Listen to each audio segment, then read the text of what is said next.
Hi, welcome back second grade. Right now we are working on our Android projects and we will get started on those today. But we need to go over some information that we talked about last time, and then we'll go over some new information, and then we will go over all the steps we took last time just in case you weren't here or you forgot how to make your Android face. Now today I will be teaching you how to draw a face in proportion. Everyone say proportion.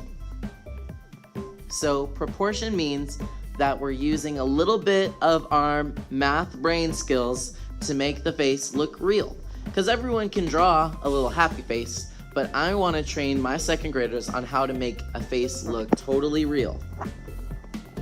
Here's the twist. We are going to be making Android self-portraits, so it means that you're going to be creating yourself as an android. Androids are robots that look and act like humans. Now let's talk about artificial intelligence. So what artificial intelligence means is that a machine can make decisions for itself.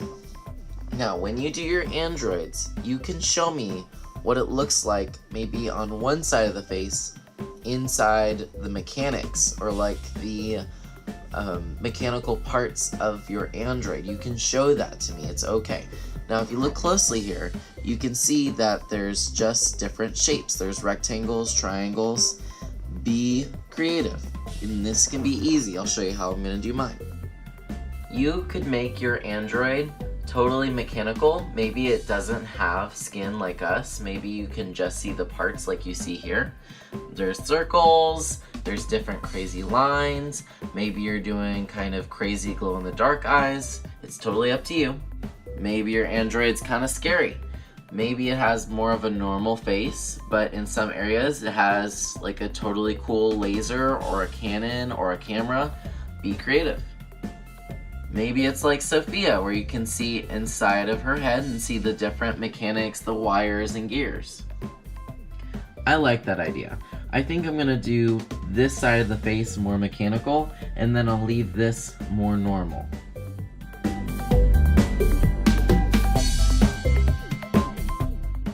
So what I did to show you that mine's actually an android is I just added random shapes. I did circles, I did rectangles with triangles. I honestly just made it up. I tried to make shapes that looked like gears, some that looked like wires.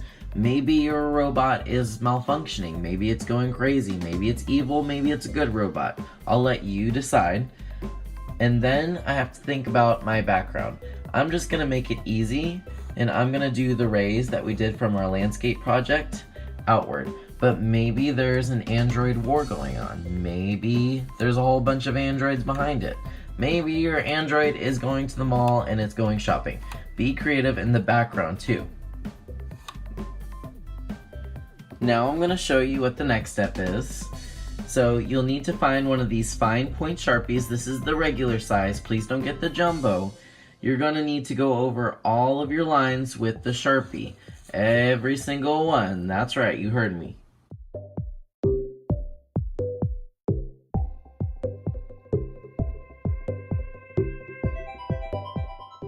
So now, I'm gonna use a different example. This is another one I made.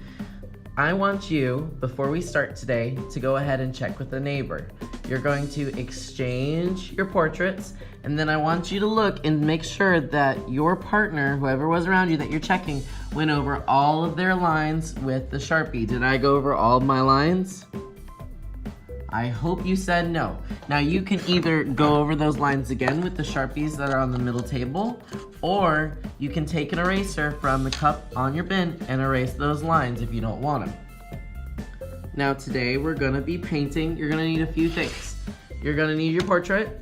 You're gonna need a placemat. Go ahead and put your placemat underneath your portrait if you haven't already. You're gonna need a paper towel, and then you're gonna need a paintbrush. Now, in a moment, you'll have a water cup and some paint, but for right now, let's take a look at what we have.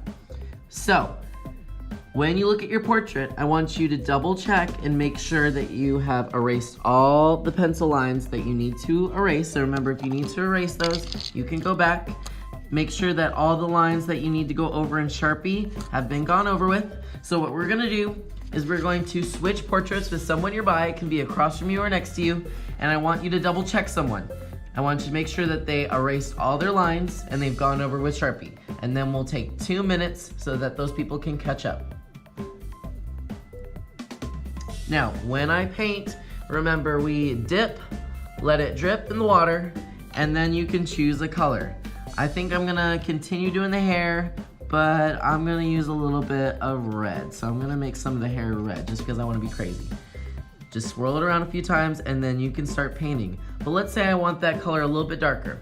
I might go in, get a little bit more water, and I'm gonna swirl around a few more times. The more you swirl around, the darker that color will be. Let's see if it worked. Yep, so it's just a little bit darker now. That's how you can control how dark you make it. Now, when you get to the skin tone, you'll need to dip, let it drip, and then I hope you said dry off. You're gonna dab. No, not this kind of dab, this kind of dab. You need to dab your brush and clean your brush before you go to the next color. Otherwise, you're gonna mess up the colors and I will be very upset with you. Go ahead, dip, let it drip again, and then you can paint. When you're doing your face, use this brown down here. Now, I know this brown looks really dark. This might match some skin tones, but it won't match mine. If I wanna make a lighter skin tone, I'll take it, put it down. Now that is way too dark. So what I need to do is I need to quickly dip, let it drip, and then I'm going to swirl it around. It's gonna get lighter and lighter. We're getting close. I think it just needs a little bit more lightness. So I'm gonna dip, let it drip, and then swirl again. And that's more of a lighter skin tone. We're all a shade of brown. You can do the lips a different color. Maybe you wanna add some blush to the cheeks. You can do your eye colors. You can do this however you want, guys. When you are finished today, leave the brush in the water cup. You will take your artwork underneath your placemat. You will find the drying rack. Let me move it back where it's supposed to be.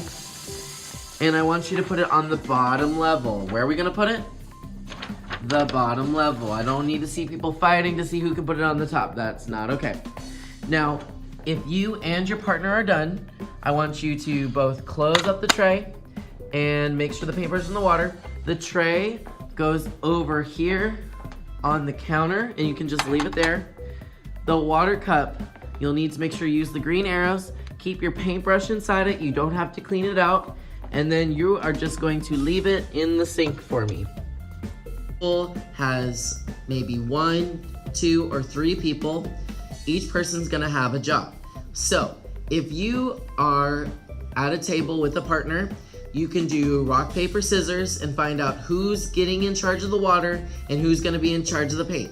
I will give you 2 minutes to go ahead and decide, but if you are sitting alone, then you are in charge of both today. So when I call for people to get their paint in their water cup, you're gonna come out both times. In a moment, I'm gonna call people to come up and get their paint and some people to come up and get their water. Make sure that you know your job because you're gonna be in charge of putting it up too. Please take your time. I want the whole page covered in color, even the background. Make sure you got something interesting in the background. If you need to go back and draw something and add Sharpie, that's okay. I'll keep the Sharpies on the middle table for you today.